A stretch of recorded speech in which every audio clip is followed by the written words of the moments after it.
बिस्मिल्लाहिर्रहमानिर्रहीम। आज भी अमीर अमीर तर और गरीब गरीब तर आखिर क्यों होता जा रहा है? अमीर के पास ऐसी कौन सी ताकत होती है कि वो हर दिन बेहतर से बेहतरीन और गरीब बेहाल से बदहाली का सफर तय करता आ रहा है? हमारे साथ रहिएगा, जानेंगे इस वीडियो में। तमाम देखने और सुनने वालों को अस्सलाम वालेकुम। मैं हूँ अबरार हसन आसी और आप देख रहे हैं हमारा यूट्यूब और फेसबुक चैनल। ख़वातीनो हज़रात, इंसान अल्लाह ताला की तमाम मखलूक़ात में से अशरफुल मखलूक है। हर इंसान को अल्लाह ताला ने एक जैसे अज़ाए जिस्मानी से नवाजा है, यानी हर इंसान के पास दो आंखें, दो कान और एक ही जैसा दिमाग है। मगर फिर भी कुछ लोग अमीर और कुछ गरीब हैं। आखिर क्यों? फर्क दोनों तबकों में पाए जाने वाले लोगों की सोच का है। अमीर लोगों की जो ताकत है वही गरीब लोगों की कमजोरी है, जो उन्हें कभी भी अमीर नहीं होने देती। अमीर लोग कभी भी मायूस नहीं होते, हर रोज अपने रब की दी हुई नेमतों का शुक्र बजा लाते हैं और अपने अज़ाइम को बाया तकमील तक पहुंचता हुआ देखकर उनके ईमान में और भी इजाफा हो जाता है। और यही अमीर लोगों की ताकत है।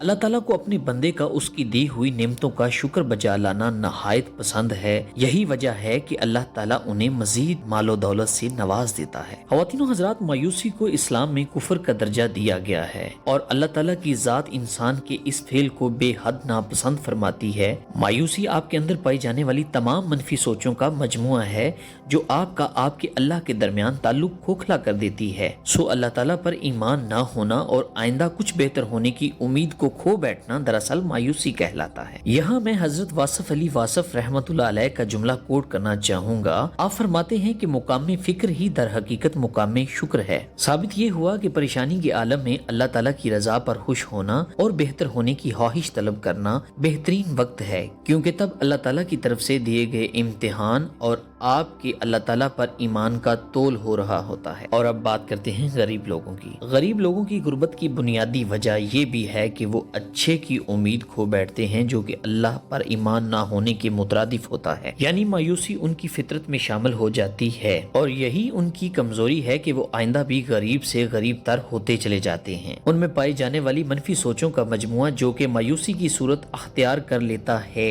उनके बच्चे और बच्चियों को तालीम के जेवर से आरास्ता होने से कासिर रखने में बड़ा अहम रोल अदा करता है। और इस तरह फिर उनकी आइंदा जनरेशंस भी हकायक से बेखबर रहती हैं और वालिदैन जो कि मायूसी में जी रहे होते हैं, उनकी सोहबत उनको भी मायूस कर देती है, जो उनकी नाकामी और गुर्बत का बायस बनती है। ख़वातीनो हज़रात, ये बात बड़ी गौर तलब है कि क्या हम अपने आने वाले वक्त के बारे में कुछ इल्म रखते हैं? अगर नहीं तो मायूसी और नाउमीदी आहर क्यों? क्योंकि गैब का तमाम इल्म तो अल्लाह ताला ही के पास है। मुमकिन है कि हम इस वक्त के गरीब और हमारा बच्चा आने वाले वक्त का बादशाह हो, क्योंकि अल्लाह हर चीज पर कुदरत रखता है और वही है जो कुन फयकून की सिफ्त का वाहिद मालिक है। सो बराए करम अपने अंदर से मनफी सोच को खत्म कीजिए और अपने रब पर ईमान की मजबूती अल्लाह ताला से तलब कीजिए, क्योंकि ईमान की मजबूती अगर आपको मिल गई तो दुनियावी निशेबो फराज और मामलात का हल आपके लिए बहुत छोटी बात हो जाएगी। अगर आप अपनी जिंदगी से मुतमईन हैं और हर हाल में अपने अल्लाह का शुक्र बजा लाते हैं, तो ये वक्त दूर नहीं जब आप कामयाब हो चुके होंगे इंशाअल्लाह। आज के लिए इतना ही। अबरार हसन आसी को दीजिए इजाजत। मिलेंगे नेक्स्ट वीडियो में किसी नई इंफॉर्मेटिव वीडियो के साथ। तब तक के लिए अल्लाह हाफिज।